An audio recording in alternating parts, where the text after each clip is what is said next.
मैं doctor Anjali Dubey Gideon history channel में आपका स्वागत करती हूँ। हमारा जो आज का विषय है वह 1919 के अधिनियम पर आधारित है, जिसे हम मांटफोर्ट सुधार या मॉन्टेग्यू-चेम्सफोर्ड सुधारों के नाम से जानते हैं। ये जो आज का विषय है वह चूँकि बहुत विस्तृत है, तो इसको हम दो भागों में जानेंगे। आज का जो वीडियो है वह हमारा मांटफोर्ट सुधार अधिनियम आने के क्या कारण थे, मॉन्टेग्यू-चेम्सफोर्ड की क्या रिपोर्ट थी, क्या घोषणाएं थी, इस पर बात करेंगे। और इसके बाद इसका एक और पार्ट बनेगा जिसमें हम अधिनियम के बारे में विस्तृत जानकारी प्राप्त करेंगे। तो हम शुरू करते हैं, मांटफोर्ट सुधार क्या थे। 1858 में कंपनी की सत्ता हस्तगत करने के बाद ब्रिटिश सरकार ने भारत में सहयोग की नीति का अनुसरण किया था। इसे कार्य रूप देने के लिए 1861, 1892, 1909 में कुछ अधिनियम भी पारित किए गए थे, लेकिन हमने देखा कि ये जो अधिनियम थे या ये जो नीति थी वह कहीं ना कहीं असफल सिद्ध हुई। अतः ब्रिटिश सरकार ने अपनी भारतीय नीति में परिवर्तन लाया। यह महसूस किया गया कि केवल भारतीयों से सहयोग लेना ही पर्याप्त नहीं है, बल्कि क्रमशः भारत में उत्तरदायी शासन की स्थापना भी की जानी चाहिए। इस हेतु 1919 में दूसरा अधिनियम पारित करके आंशिक उत्तरदायित्व के सिद्धांत को इसके माध्यम से अपनाया गया। इस अधिनियम के जन्मदाता भारत सचिव मॉन्टेग्यू तथा भारतीय गवर्नर जनरल चेम्सफोर्ड थे। अतः इसे हम मांटफोर्ट सुधार या 1919 का भारत सरकार अधिनियम के नाम से भी जानते हैं। सबसे पहले हम बात करेंगे कि आखिर क्या कारण थे इस अधिनियम को पारित करने के। कारणों में प्रमुख कारणों पर हम चर्चा करेंगे, जिसमें पहला कारण था मार्ले मिंटो सुधार से असंतोष। मार्ले मिंटो सुधार त्रुटिपूर्ण, अपर्याप्त तथा अर्धमार्गीय थे। उन्होंने भारतवासियों का कोई भी वर्ग अपने अधिनियम से वह संतुष्ट नहीं कर पाए थे। भारतवासी पूर्ण स्वराज्य के लिए लगातार आंदोलन कर रहे थे और कोई भी वर्ग संतुष्ट नहीं था। मार्ले मिंटो ने उनकी आशा पर पूरी तरह से पानी फेर दिया था। अतः भारतीयों को यह अधिनियम संतोष प्रदान नहीं कर सका, जिसके कारण सुधारों के लिए उनका आंदोलन और भी तीव्र हो गया और यह इसका प्रमुख कारण बना। दूसरे अगर हम कारण पर चर्चा करें तो वह है सरकार की दमनात्मक नीति या सरकार की दमन नीति। ब्रिटिश सरकार ने सुधारों द्वारा उदारवादियों को खुश करने तथा दमन चक्र द्वारा उग्रवादियों को कुचलने की नीति अपनाई थी, लेकिन वह ना तो उदारवादियों को खुश कर सकी और ना ही वह उग्रवादियों को कुचल सकी। उनके दमनकारी कार्यों की घोर प्रतिक्रिया हुई। स्वभावतः सरकार का ध्यान भारतीयों को संतुष्ट करने की तरफ जाने लगा और यह भी एक प्रमुख कारण बनेगा इस अधिनियम को लाने के लिए। अगला जो प्रमुख कारण है तीसरा, वह है भारतीयों की अन्य शिकायतें। 1807 में विकेंद्रीकरण आयोग और 1912 में लोक सेवा आयोग की स्थापना से भारतीयों को बड़ी आशा बंधी, लेकिन बहुत जल्द ही उनकी आशा निराशा में बदल गई। विकेंद्रीकरण आयोग की स्वीकृतियां अपर्याप्त सिद्ध हुई और लोक सेवा आयोग ने अपने कार्य में बड़ी शिथिलता दिखाई थी। अस्त्रों के लाइसेंस के बारे में जाति भेद की नीति अपनाई गई। इन कारणों से अंग्रेजों के विरुद्ध भारतीयों में शोक और असंतोष की जो भावना थी वह अत्यधिक तीव्र हो गई थी और यह भी इसका प्रमुख कारण बना। अगला जो कारण है वह है लॉर्ड क्रो नीति से भारतीयों की निराशा। 1910 में लॉर्ड मार्ले के स्थान पर लॉर्ड क्रो को भारत सचिव बनाया गया था। वे अप्रतिगामी तथा अनुदारवादी दृष्टिकोण के व्यक्ति थे। ऐसे अप्रतिगामी व्यक्ति की नीति एवं दृष्टिकोण से राष्ट्रवादियों को घोर निराशा हुई और वे ब्रिटिश सरकार से स्पष्ट शब्दों में स्वशासन की मांग करने लगे थे। तो यह भी एक प्रमुख कारण सामने आया। अगला कारण है सरकार के प्रति मुसलमानों के रुख का परिवर्तन। शुरू में सरकार के पक्षपात में नीतियों के चलते मुस्लिमों को बहुत प्रोत्साहन मिला और वे ब्रिटिश सरकार की ओर काफी झुक गए थे। पृथक निर्वाचन की मान्यता ने अंग्रेजों और मुसलमानों के मित्रता की घनिष्ठता को और भी ज्यादा बढ़ा दिया था और भी ज्यादा गाढ़ा बना दिया था। लेकिन मार्ले मिंटो सुधार के बाद कुछ ऐसी घटनाएं घटी जिनसे मुस्लिमों में राष्ट्रीय जागरण का उदय हुआ तथा वे अंग्रेज विरोधी हो गए। 1911 में बंगाल विभाजन का अंत कर दिया गया, जिससे मुस्लिमों का जो सरकार पर विश्वास था वह भी धीरे धीरे उठने लगा। इससे ब्रिटिश सरकार ने 1919 का अधिनियम पारित किया। अगला जो प्रमुख कारण है इस अधिनियम के आने का वह है प्रथम महायुद्ध का प्रभाव।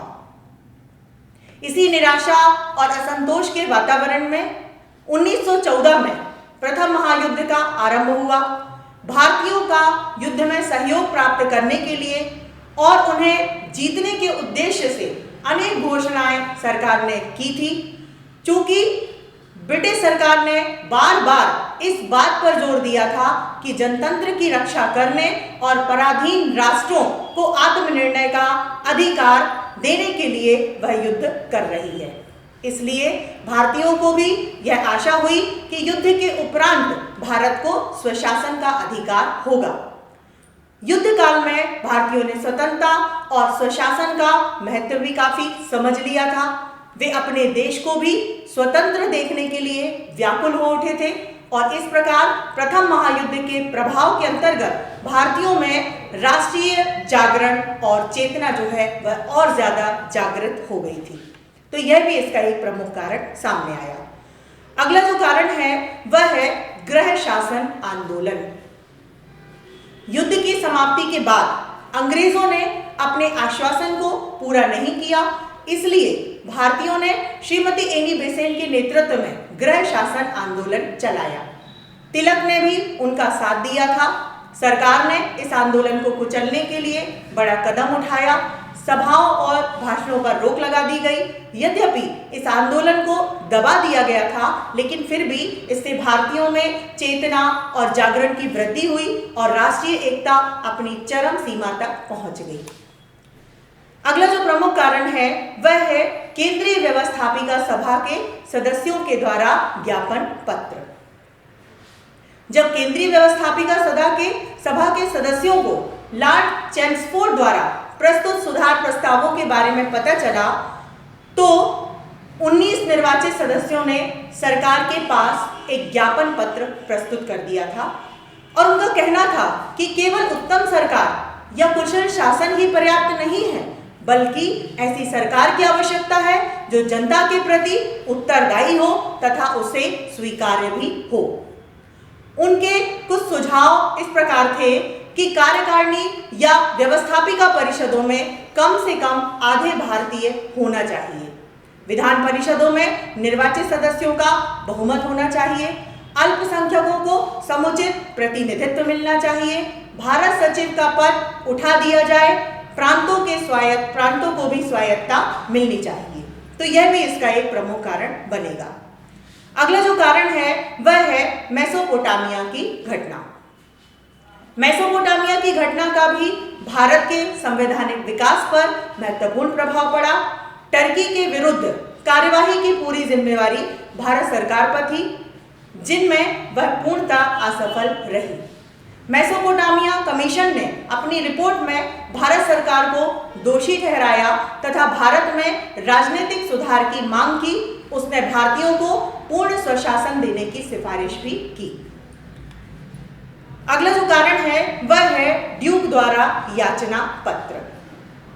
1915 में विलियम ड्यूक, जो बंगाल का भूतपूर्व लेफ्टिनेंट गवर्नर तथा भारतीय परिषद का सदस्य था, ने भारतीय समस्याओं से संबंधित एक याचना पत्र प्रस्तुत किया। उसने प्रांतों में द्वैध शासन लागू करने का सुझाव दिया तो आंशिक रूप से यह उत्तरदायी होगा, उसके विचार में यह मध्यांतरित व्यवस्था होगी, ऐसा उसने कहा। क्योंकि एकाएक पूर्ण उत्तरदायी सरकार की स्थापना अगर हम देखें तो भारत में संभव नहीं थी। यद्यपि इस प्रलेख का कहीं भी उल्लेख नहीं किया गया है, लेकिन फिर भी 1919 के सुधार अधिनियम का अगर हम देखें तो वास्तविक आधार जो है वह यही था। तो इस प्रकार हमने इसके अधिनियम के कारणों पर बात की और अब हम बात करेंगे कि मॉन्टेग्यू की घोषणा क्या थी। 1917 में मित्र राष्ट्रों की हार पर हार हो रही थी। दूसरी ओर भारत में गृह शासन आंदोलन ने भी अपना जोर पकड़ लिया था। अतः ब्रिटिश सरकार ने भारतीय समस्या की ओर गंभीरता पूर्वक ध्यान दिया। ब्रिटिश मंत्रिमंडल ने इस पर विचार किया और भारत सचिव चैम्बरलेन ने एक प्रारूप भी तैयार किया। मेसोपोटामिया की घटना के कारण चैम्बरलेन ने त्यागपत्र दिया और उनके स्थान पर मॉन्टेग्यू भारत सचिव हुए। उसने चैम्बरलेन के प्रारूप प्रस्ताव में कोई बड़ा परिवर्तन नहीं किया था। 20 अगस्त 1917 को उसने लोकसभा में अपनी प्रसिद्ध घोषणा की, जिसे अगस्त घोषणा के नाम से हम जानते हैं। इस घोषणा में कहा गया था कि सम्राट सरकार की नीति जिससे भारत सरकार पूर्णतः सहमत है, यह है कि भारतीय शासन के प्रत्येक विभाग में भारतीयों का संपर्क जो है वह उत्तरोत्तर बढ़े और उत्तरदायी शासन प्रणाली का धीरे धीरे विकास हो, जिससे कि अधिकाधिक प्रगति करते हुए स्वशासन प्रणाली भारत में स्थापित हो और ब्रिटिश साम्राज्य के अंग के रूप में रहे। इस घोषणा के अगर हम महत्व पर बात करें तो मॉन्टफोर्ड रिपोर्ट में इस घोषणा को युगांतकारी कहा गया है। यह कहा गया है कि इस घोषणा के द्वारा एक युग का अंत होता है और एक नए युग का आरंभ होता है। घोषणा के प्रथम भाग में कोई नई बात नहीं कही गई थी, उसमें केवल एक अधूरी प्रतिज्ञा को ही स्पष्ट शब्दों में रखा गया था, जो 1833 के चार्टर अधिनियम की अनेक बार उद्धृत धारा में की गई थी। घोषणा का जो दूसरा भाग था वह आश्चर्य रूप से बिल्कुल नया था। अभी तक जब जब भारत की वैधानिक उन्नति का प्रश्न उठा था, ब्रिटिश राजनीतिज्ञ ने निश्चित शब्दों में बतलाया था कि वे भारत में संसदीय शासन की स्थापना करना नहीं चाहते। 1909 में लॉर्ड मार्ले तथा 1912 में लॉर्ड क्रो के वक्तव्यों से यही स्पष्ट होता है कि लॉर्ड क्रो ने स्पष्ट कहा था कि एक विदेशी जाति पर हम स्वशासन के परीक्षण का प्रयोग नहीं कर सकते। लेकिन अब यही शासन प्रणाली जिसे मॉन्टेग्यू ने अपनी घोषणा में भारत को देने का वचन दिया था, जिस चीज को पहले असंभव समझा गया उसको 1917 में क्रियात्मक और वांछनीय घोषित किया गया। यह उल्लेखनीय है कि घोषणा में केवल उत्तरदायी शासन शब्द का प्रयोग किया गया था। औपनिवेशिक स्वराज या स्वशासन शब्द का कहीं भी कोई भी प्रयोग नहीं किया गया था। फिर भी घोषणा में यह बात नहीं थी कि किसी दिन भारत औपनिवेशिक स्वराज्य अवश्य प्राप्त करेगा, लेकिन यह घोषणा सीमाओं और प्रतिबंधों से भरी हुई थी। यह कहा गया था कि भारतीयों के कल्याण और उनकी प्रगति का उत्तरदायित्व ब्रिटिश सरकार पर है। यह साम्राज्य के गोरे लोगों का भार सिद्धांत का प्रतिपादन था। घोषणा में ब्रिटिश नीति के क्रियान्वयन के लिए कोई निश्चित अवधि निर्धारित नहीं की गई थी। प्रत्येक प्रगति का एकमात्र निर्णायक ब्रिटिश सरकार थी और अंत में घोषणा में यह भी कहा गया था कि भविष्य में प्रगति भारतीयों के सहयोग और उनके उत्तरदायित्व की भावना पर निर्भर करेगी।